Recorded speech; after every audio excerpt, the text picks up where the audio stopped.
welcome to this episode of Monopoly in Real Life. Today I have the distinct pleasure of sitting here with my friend Carlos Willcuts of Willcuts Homes, and we're going to have some fun. Some of you won't like what I have to say next, so here's what you need to understand. In full transparency, Carlos is a cougar.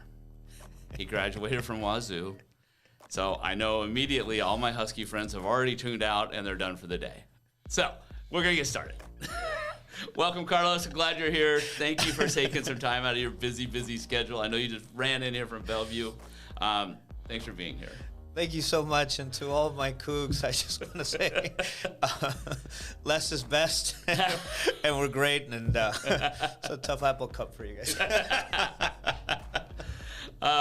So, Carlos, you and your team and I have worked together for a while now. So it's been super just amazing how you do things. So I'm just, like I said, excited to have you here. How about telling the audience a little bit about you and your team?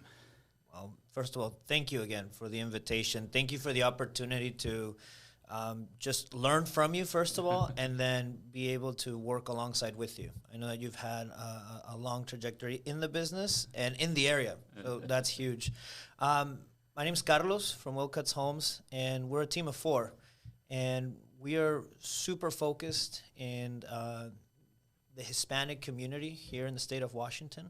And ultimately, our focus, our laser focus is the second generation Hispanic that is coming up. Our community is constantly changing, and we're seeing a lot of changes. But one of the things that is important is that second generation community that is coming up with parents that have saved up a lot of money but weren't able to buy, but are now in a position where they can help the family. And so we're very community oriented, and we're seeing a lot of exciting things in the Hispanic community.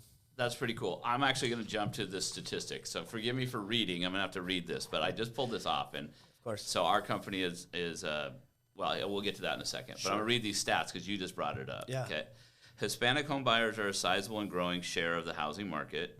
Hispanic buyers are 12% of all homeowners between July 20 and 21, right?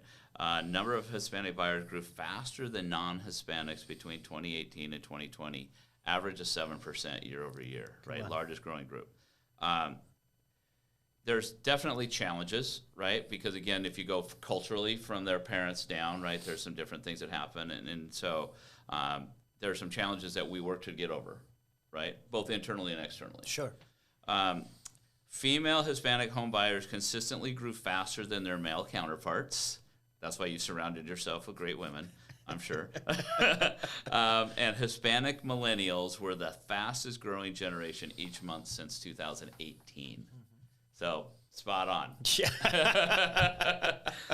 That degree is paying off. Yeah.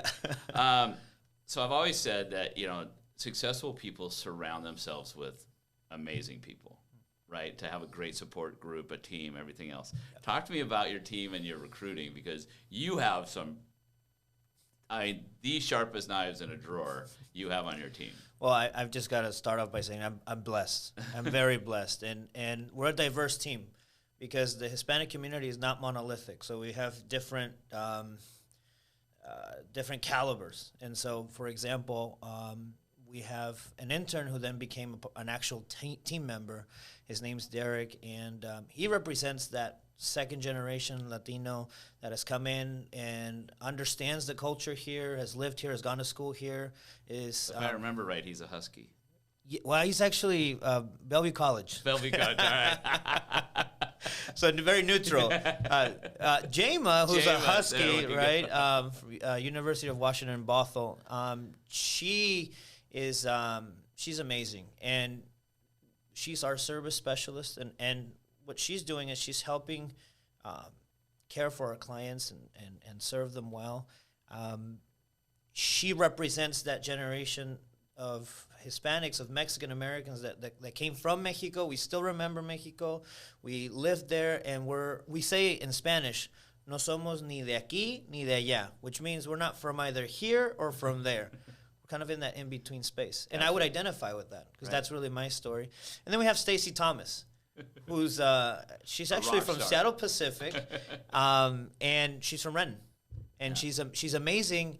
And she is bringing in that cultural aspect of just organization and things. And she's an amazing American who we've adopted as a Mexican. So, well, and again, your ability to recruit's amazing, right? I mean, you can tell leadership by the ability that they can put the people around them, right? And so you've done a great job with that. I have to tell you, and to my realtor friends out there, don't take this the wrong way, but your team puts together the absolute best handoff packages ever.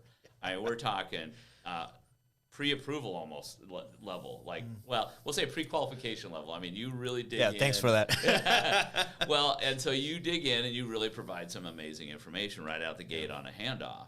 And you and I talk about that client and where they're at and what, where I can play in, because I may not always be a right fit, and we talk about that. But give me some background on that. How did you get to a point where that was part of your process?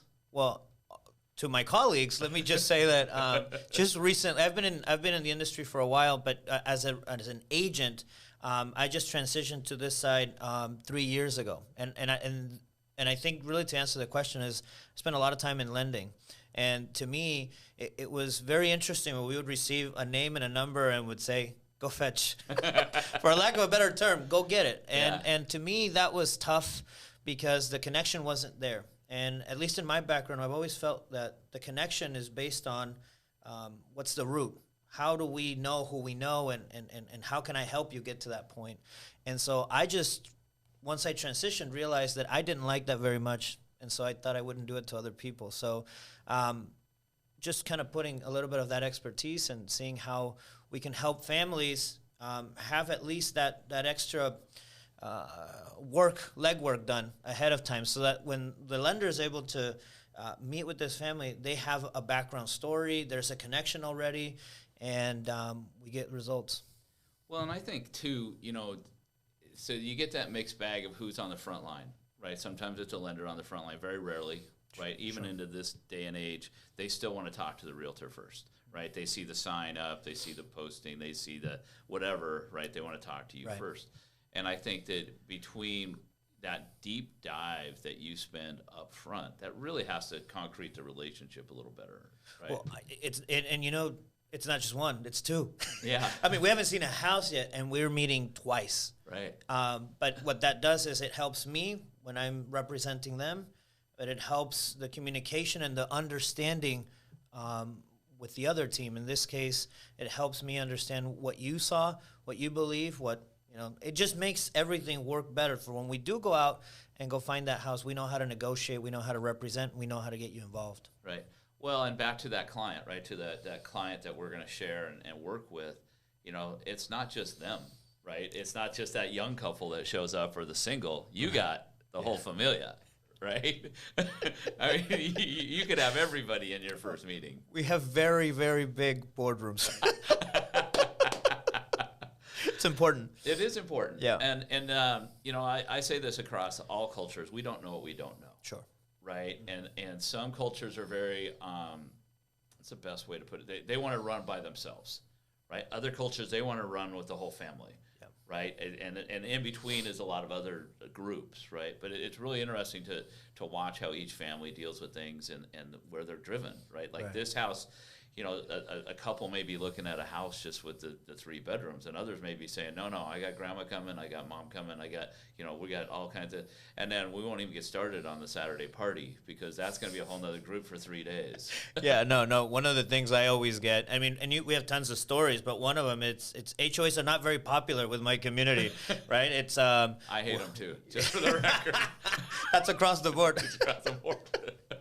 No, but there are certain things that are very unique, and so any day, I'm from Tijuana.